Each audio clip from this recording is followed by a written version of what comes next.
Welcome back to the Metal Exchange. Justin and Chris here with you for another week. I have to ask you, bud, how are you feeling, man? I know that you had surgery last week.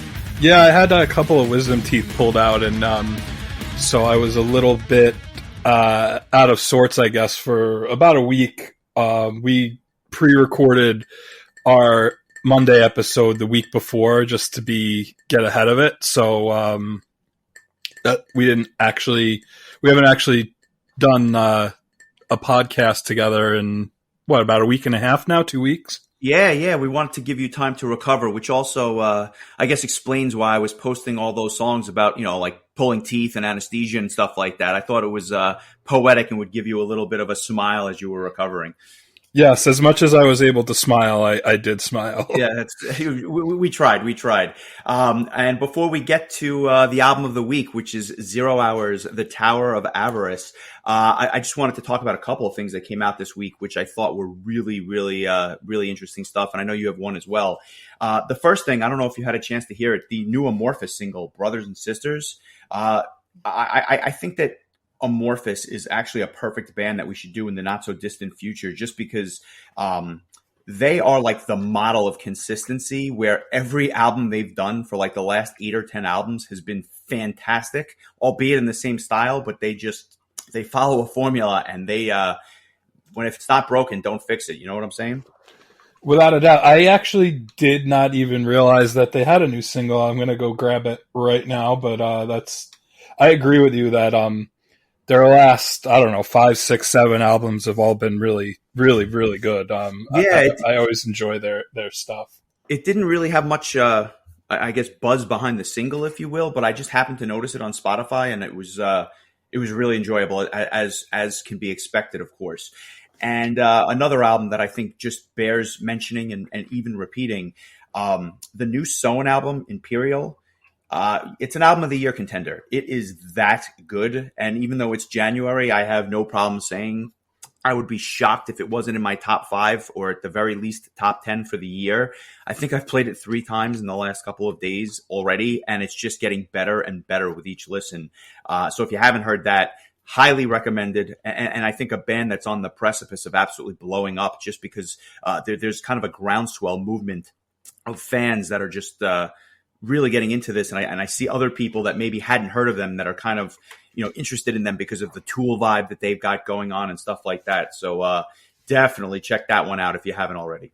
Yep, that's definitely on my list. I really didn't get a chance in the last week and a half or so to get to listen to much, just as I was recovering from the surgery. But I was aware that Soen and Labyrinth and Therion and Wet and Human Fortress all had new releases. The only thing I really got a chance to listen to, though, was the Phantom Elite's second album, Titanium, which came out a couple of Fridays ago, and I really enjoyed it. I'm definitely looking forward to giving that another couple of listens. But the vocals of Marina Lataraka, who I actually learned from the Exit Eden project that she did with Amanda Somerville and Clementine Delancey, and there was a fourth woman as well who was on that. I can't remember her name off the top of my head, but her vocals are really awesome. I think she might be the next big female metal vocalist out there. But I really enjoyed that. Yeah, I hadn't heard of her prior to the Exit Eden release either, but this was a really good album. I enjoyed it as well. Kind of like a more modern feel than it does, I guess, a symphonic metal feel, but she's really, really good, and her music her vocals lend to the music exceptionally well, at least in my opinion. So definitely check that out. We can post something during the week for those of you who haven't heard Phantom Elite. And I guess with that, let's get into why we're here. The Towers of Avarice. Now, probably not an album I would have selected on my own, not because I don't have some interesting stories surrounding 0 Hour and this album, but it's just kind of like a forgotten classic from now 20 years ago. They're celebrating their 20th anniversary of this release. And as I said, this was a request from one of our listeners, Milton. If you're out there, thanks for the recommendation, and we're happy to do it for you. So without further ado, The Towers of Avarice. When did you first hear about this album and 0 Hour? When Milton asked us if we would review it. There you go. Obviously, you remember seeing the band live, but I guess you'd never heard the album before this week. No, I actually went into my music library and I had nothing by Zero Hour other than two live tracks that they played at Prague Power 7 from one of the audio releases that the festival put out. So I was not even a little bit familiar with this album, and the two tracks were not from the Towers of Avarice. So I jumped onto iTunes and purchased it. So that was my first real taste of the band, to be honest with you. Nice. It's just to set the stage a little bit. Zero Hour is an American band. They're from California. They came, I guess they were first active in around 1993, but their first official independent release was a self-titled album in 1999. The Towers of Avarice came out 2 years later, and I guess many people would probably kind of consider it their magnum opus, although they've released 4 albums since then. Metamorphosis in 2003, which was really just kind of a repackaging of that independent release I just spoke about. Fragile Mind in 2005. Specks of Pictures Burnt Beyond in 2006. And Dark Deceiver in 2008. And I should note that they've actually had a couple of lineup changes, mostly on vocals, since The Towers came out in 2001. We'll get to that in a little bit. But they've been somewhat dormant, if you will, for the last 13 years, although we'll get to the current status of the band, I'm sure, towards the end of this episode. Do you have any recollection of seeing them live? And I say that because when we went to Prague Power in 2002, the Zero Hour actually opened one of the nights of that show, but I think it's fair to say that was not the reason that we went to the festival for the first time. No, that would be an understatement. Yeah. They, along with Reading Zero, who were the other openers from that weekend, those were the two bands that I had never heard of before going into that festival. If I did see them perform, I have zero, no pun intended, recollection of it for either band, to be honest with you, because you have to understand that the rest of the lineup included the likes of Threshold, Ed Guy, Devin Townsend, Pain of Salvation, Blind Guardian, Angra, and Gamma Ray, and Silent Force, I believe, was the rest of the lineup, which is ridiculous. And in 2002 was even more ridiculous than it sounds now, because most of those bands had, if not all of them, had never played a show in the US up until that point. So, Zero Hour was one of the only American bands that played that, I guess, just to kind of set the table for I want to say they opened up the first night. I'm not 100% sure, but I guess they were kind of chosen to kind of set the stage for the weekend's events. Yeah, it was. I think you set the stage exceptionally well. We were 20 years old, or just turned 21 when this festival took place. Because I remember I wasn't even able to buy a drink at the venue. Yeah, that's right. I think we were 20 years old back in November of 2002. And what really, I think, drew us all there, even though we were all at colleges all around the country, was the fact that this lineup, or I should say all the other bands on the lineup, it was incredible that they were all playing at one location over one weekend in the United States. Pain of Salvation had played, the festival, or that festival, in the past, but none of the other bands had ever played the United States, to the best of my knowledge.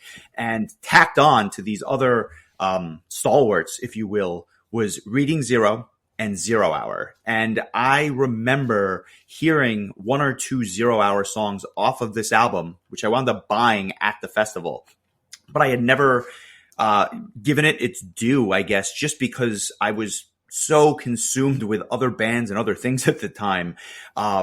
This period was a little bit of a transition, I think, because prior to 2001, 2002, there were not that many bands in like the progressive power metal genre.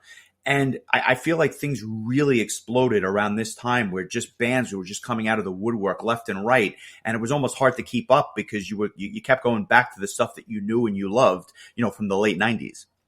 That was definitely me to a T at that point in time. I mean, I believe, if memory serves, that they were posting tracks on the website, the Prog Power website, like a track from each band.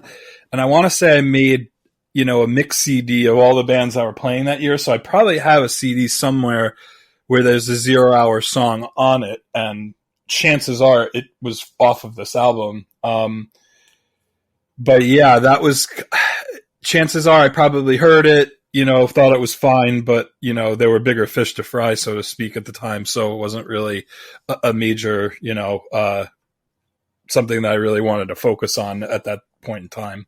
Yeah, I completely agree. And just to kind of get into detail with the band, they had played the first Prog Power back in Chicago just about a year and a half prior. You and I didn't attend. I really don't have much information about that other than the fact that they played. And I guess they had gone over so well that they were invited back to play a year and a half later in Atlanta. And they were coming off of this release, the Towers of Avarice. It was released on March 6th, 2001 on Ken Golden's Sensory Records label. Shout out to Ken if you're listening. This album or that label had a number of interesting releases around this time, and not least of which was this album. But this one was very different from the progressive metal that was coming out in and around that time. The album is about 45 minutes in length, give or take a couple of seconds here or there. Only 6 tracks, but so you're in for some longer tracks on this album, but this is not your classic Dream Theater, Queensryche, Fates Warning progressive metal. This is something very, very different. Well, that was kind of the very first takeaway for me, was that it was, to me, like, I'm not going to say this is not my favorite type of prog metal music, because to me, it's kind of more of like an instrumental showcase of, like, look at us, we're good at our instruments, and it lacks the melodic elements of bands that you just mentioned. It's a little more kind of like just straight to the point. Like, it's just, yeah, I mean, that was my biggest takeaway, honestly, is that, like, the lack of melody. It's just not a melodic, it's more of your like real technical prog metal type style. Everybody's like, I found that the drum work and the bass work were particularly strong on this album. The vocals were good. Everything was really good musically. I just found it to be a little bit boring, honestly. Yeah, and coming from your taste, where you're like kind of like a power metal aficionado, I can absolutely understand that, because this is about as far away from that as you can possibly get. It's interesting. As I said, I had mentioned a number of bands before. There's a whole almost subgenre of prog metal which sounds nothing like those forefathers. I'll just name a couple of bands that come to mind. Bands like Spiral Architect, Spastic Inc., Gordian Knot, Cynic, Canvas Solaris, those bands, which, they are some of the most talented musicians out there. But the way that the songs are composed, they're kind of a little bit all over the place, at least for someone with my inexperienced ears and someone that's not a musician. And so while I think I appreciate the grandiosity and the just the virtuosity of the musicianship, the songs themselves get a little bit lost in one another with bands like that, only because they're just all over the place. And you go from hearing nothing but a bass line to all of a sudden hearing this like bombastic sound with like drums and guitars with the vocals on top. And then it goes right back to something that could be just like the tapping of a cymbal. And it's just all over the place. And I think that that's part of the charm of the album, but it's not something that I would say is easily accessible by any means. Yeah, I listened to it today for the 4th time this week, and for the first time with headphones, and I think I appreciated it a little bit more, where it was like going right into my ears, and I was able to kind of concentrate on it a bit more, and the musicianship is excellent, and the music itself is really well done, but if you're looking for something that's going to be like super catchy and memorable, like, that's not, for me, it's not really what this is. I thought the second half of the album was a lot stronger. Like, I feel like the last 3 tracks, including the the 15-minute track number 5, Demise and Vestige. I felt like it picked up a little bit for me, but I don't know. Like it just, I knew I was going to be a little tongue tied with this because to me, like I'm the same as you. Like I'm not a musician, so to me, it's just kind of it can be a little meandering at times, and it doesn't really. Sometimes I just feel like I'm ready to like, all right, get to the point, or like play me a melody or something. It's really just kind of like when you talk about a band like Dream Theater, where you're dealing with really high end musicianship, but also they are putting together these melodies that are super memorable and catchy. Like that's not what's happening here. Like this is more of the musicianship side of prog metal, and On not so full much. display. Yeah, and not so much the musically melody telling a story that way. It's just a little bit more like, like I said before, kind of just straight to the point. Like this is just, here's the music and we're laying it down. And I liked like, for instance, the opening of the third track, Stratagem. I like that how it opens up with that bass line. There's certain parts in certain songs where you just hear the bass work, which I think is really good. I'm just going to get right into it and tell you that like my favorite track on this was Reflections. It was the kind of the more mellow, I don't know if I call it a ballad, but it was a more mellow track. It probably was the song that had the most melody to me of all the tracks. And I thought it was the shortest track. And, maybe that says something, like maybe if they can just condense what they were trying to do into a shorter song, it would have been more, palatable for somebody with my style, with my taste in metal. Even though there's summer, there is also a fall.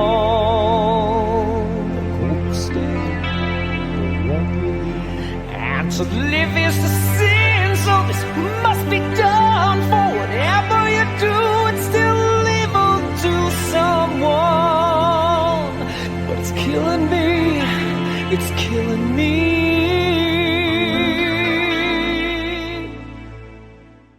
That was my favorite, but I also, oddly enough, really enjoyed the 15-minute track as well. I felt like a lot was going on there, and so I don't know, kind of like an odd dichotomy with those two tracks there. But I really enjoyed both of those. But for the most part, it's just kind of there for me. The rest of the album. It's funny you mentioned the second half of the album, because I completely agree that there's really almost two albums in one. The first three tracks are, again, musicianship on full display for the entire track for all three of them. And then the second half is a little bit more focused, if you will, especially a song like Reflections. But even Demise and Vestige, as long as it is, there was a little bit more focus there. But the irony is that my favorite tracks are in the front half of the album. Stratagem, I actually think, is probably the strongest track on the album. Although I do love the title track that kind of kicks you off, almost 8 minutes in length. The end of that track in particular really just comes to a head with the vocals on top of the music that leads you into the second track. That was one of the highlights for me. But I agree, like that, the beginning of the bass in Stratagem, Troy Tipton's work is fantastic. And he's one of the founders of the band with his brother Jason, who's on guitar. By way of history, Troy Tipton had some sort of an issue with his arm, somewhere after the 2008 release, so that he actually had to kind of stop playing for a while. And that's what led to the breakup of the band. He no longer plays with them. I don't think he does much at this point. I know that he's done other work with his brother, playing in an instrumental band called Abnormal Thought Patterns. They have a pair of releases from 2013 and 2015. Similar music, just all instrumental. And then they also were together in a band called Synthesis, which is kind of similar to 0 Hour, maybe a little bit more thrashy in certain places, also on Sensory Records. And they themselves have a pair of releases from 2011 and 2013. Just personally, the first synthesis release called De-Evolution back in 2011, like I mentioned, a really strong effort and also worth checking out if you've never heard them. But the band kind of came to a close when Jason got hurt, and when Troy got hurt, and he was not really playing for a couple of years, and that was kind of the end of the band. The singer on this particular album was a guy by the name of Eric Rosvold, and he is actually an interesting choice of vocalist because he hadn't really done much, or at least I had never heard of him, but he is on the aforementioned Synthesis album that I had mentioned, or both of them really. And he's got a kind of a unique vocal style.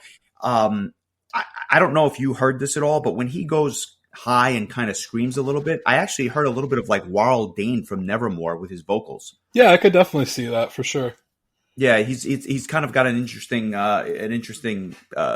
voice that fits the music quite well, and I was particularly impressed, as I said, by the first three tracks where his vocals just kind of shine. I didn't gather that as much on the last three, but I'm glad you liked it because I can certainly understand with the more focused direction of those songs. I had a feeling that would certainly appeal to you. My track of the week is Stratagem, and I only say that because that was the first song I ever heard, and it's still, I think, one of them, if not the strongest track on the entire album. And just because you're in for something a little bit different once that bass line kicks in to start the track.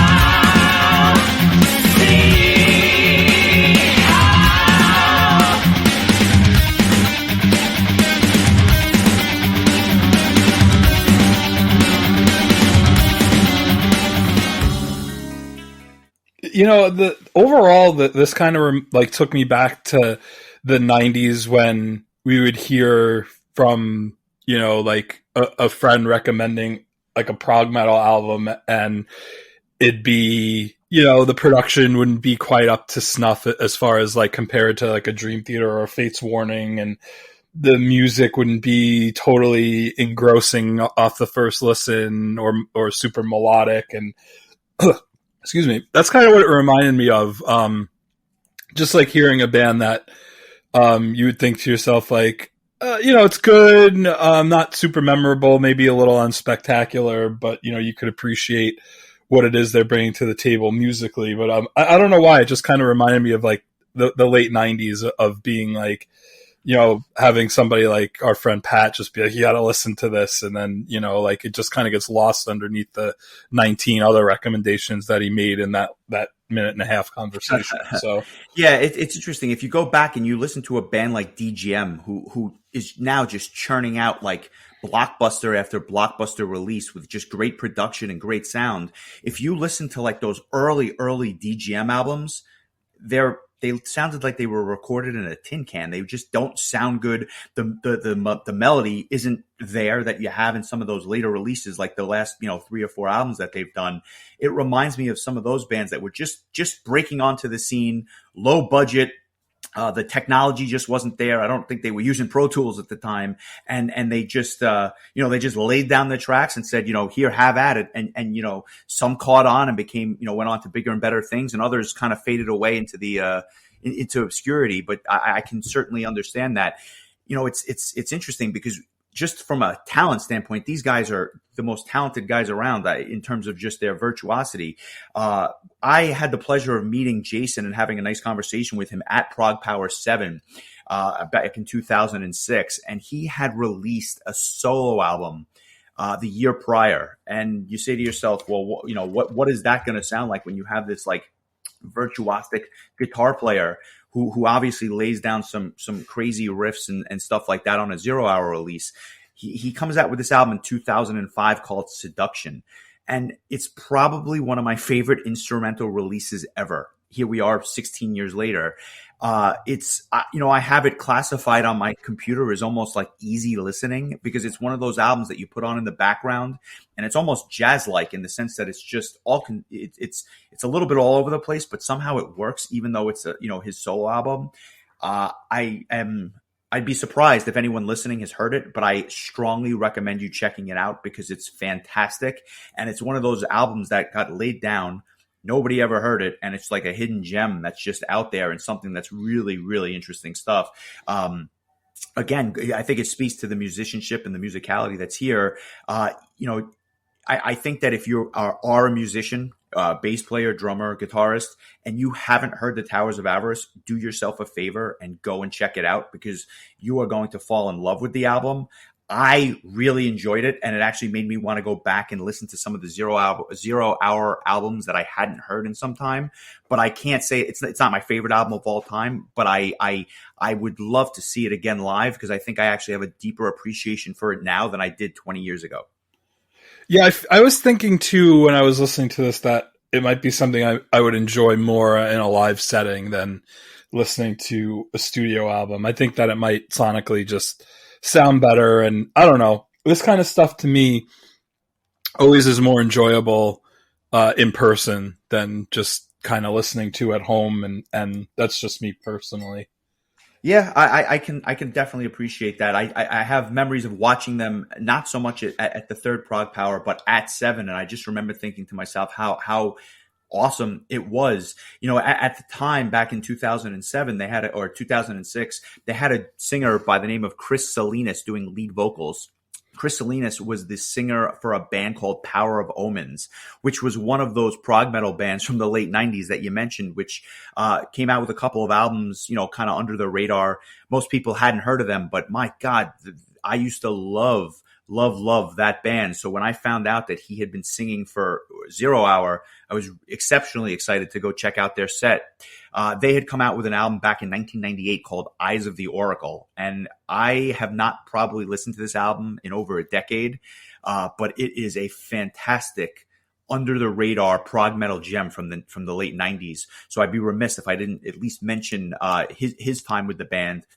But also, I think it bears noting the band has actually gotten back together after now a 13-year hiatus, and the band actually has Eric Rotsvold back on vocals, Jason Tipton on guitar, and two other members who are definitely have more notoriety than you'd think.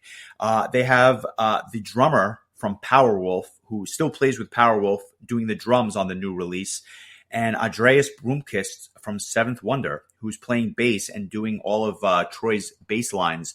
I cannot wait to hear what the new lineup sounds like with this kind of like an all-star cast of characters. That's super interesting. I would definitely be interested to hear that as well. Yeah, it's they kind of as far as I know, they agreed to start playing together in 2020 last year. Haven't heard any of the new stuff, but I look forward to hearing it because I have a feeling that, you know, like I said, for many, the Towers is considered their kind of their magnum opus. And I'm hoping I get to hear the whole thing live at some point just because it would be, I think it would be fitting, especially with the new guys in the band. And they could probably play this and a couple of other tracks and have a nice, you know, hour-long set. For sure. Yeah, that's cool. That's cool to hear that a band from back then has gotten back together with some, you know, well-known musicians, and you know, you'd have to expect that there'd be a significant, you know, jump in production value at this point in time. So, you know, that'd be interesting to hear.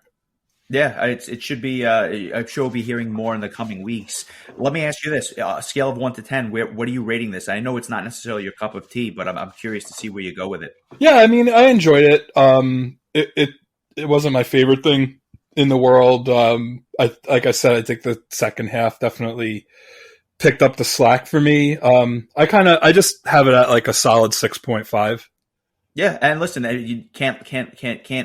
Not everything's going to be your cup of tea. I'll say this: I actually enjoyed it more than I thought I was, just because it had been so long. But I find myself kind of drifting away from the stuff that I used to love 20 years ago. So it's not terribly surprising, and to me, it's a solid 8. I don't know that their other albums are as enjoyable to me as this one is, but I look forward to hearing the new stuff because I have a feeling that the best may even be yet to come. We shall see. We let me ask you this question: when Milton had suggested that we cover this album a couple of weeks ago, and obviously we were very happy to to dive in deep. We kind of hijacked your selection for the next album, so I'm going to pitch it back to you. What are we doing next week as we put a bow on the Towers of Avarice? Well, the timing was good because I didn't really have anything off the top of my head, and I wasn't really ready to pick something. So the timing was good. And I would maybe suggest going forward that maybe we try to do something like this maybe around like once a month. Does that sound like a reasonable thing to have, like a request review, I guess? Or Yeah, I think that we'll sprinkle them in maybe once a month as they come piling in. That was the first of quite a few that we've had, but I think that it's nice because like I said, I don't know that you and I are going to necessarily love everything and just basically shill albums. So I think it's good to have an honest discussion about these things, and certainly there's things that I like more than you and vice versa. But I love it. So obviously keep the requests coming first and foremost, and let's try to sprinkle it in once a month just to shake things up a little bit and really have us dig into something that we might otherwise not have listened to, because I haven't listened to this album in a long time, but I'm really happy that I did, and it's actually going to make me go back and listen to some of the other 0 Hour stuff and even the synthesis stuff that I just haven't heard in a while. Yeah, I like that part of it as well, because I find that you're always challenging me to listen to things outside of my comfort zone, and I think that it's nice to have other people also do that as well. Like, I can't imagine that we would have talked about this album otherwise, if I'm being honest. So I would definitely, I recommend the listeners, if they have anything they want to hear, to just contact us on one of the socials and let us know what you might want to hear us talk about. I actually did get a recommendation from our mutual friend Mike. I'm not going to say it right off the bat. I'll wait until we're ready to actually review it. I want to maybe get back to some of our picks for a couple weeks, and then maybe we could revisit what Mike had to say. But I did come across, and God bless Instagram, because the bands, when they post certain things, it kind of jogs my memory as far as maybe albums I hadn't thought about in a while, especially when they're celebrating an anniversary. And I happened to come across an album that is going to be celebrating, again, a 20th anniversary in 2021, and that would be Avantasia's The Metal Opera. I have very fond memories of the announcement of this project and the subsequent release, and me listening to it a million times. I think this is going to open up a lot of interesting stories and discussions, and so that was my choice for our next discussion. I love it, and I won't. First of all, I love listening to Avantasia. They're one of my favorites. Second of all, I have, even off the top of the old head, I have quite a bit of stories to share about this one. I knew that the 20th anniversary was coming up, and I had a feeling we would discuss it at some point, but no better time than the present, and I look forward to listening to that throughout the week. Although I could probably sing the entire album for you, I won't, but I could probably sing the entire thing for you. So it's going to be a nice time warp to go back and listen to this again with fresh eyes, just because it has been some time for this one, not as long as 0 Hour, but some time nonetheless. So good choice. I look forward to it, and we'll get to some other requests as we get deeper into the year, and if we want to do it once a month, I like that. So I think that's a great idea. Keep the requests coming, keep the interaction with us coming. We enjoy it, and it keeps us motivated to keep going, and we look forward to bringing you Avantasia's Metal Opera Part 1 next week. Yeah, before we sign off, I did mention at some point that if you were going to be kind enough to leave us a review, that we would read it in a forthcoming episode, and we actually have one 5-star review that we got on iTunes that I was going to read, and this one comes from Gamer577445677. I have a hunch who this is, but I don't know for sure, but I have a hunch. But anyway, he or she says, these two guys know their stuff. Their vast knowledge and excitement surrounding the metal community is pretty amazing. They know what they're talking about and get right into the meat and potatoes of the songs and albums they talk about. The excitement and enthusiasm they show really stand out for the songs they review. A really fun listen to anyone who loves metal or rock music. Keep up the great work, guys. So thanks, Gamer, for the kind words. And, if you enjoy the show, reviews and ratings are super helpful. So we appreciate any feedback that you care to leave us.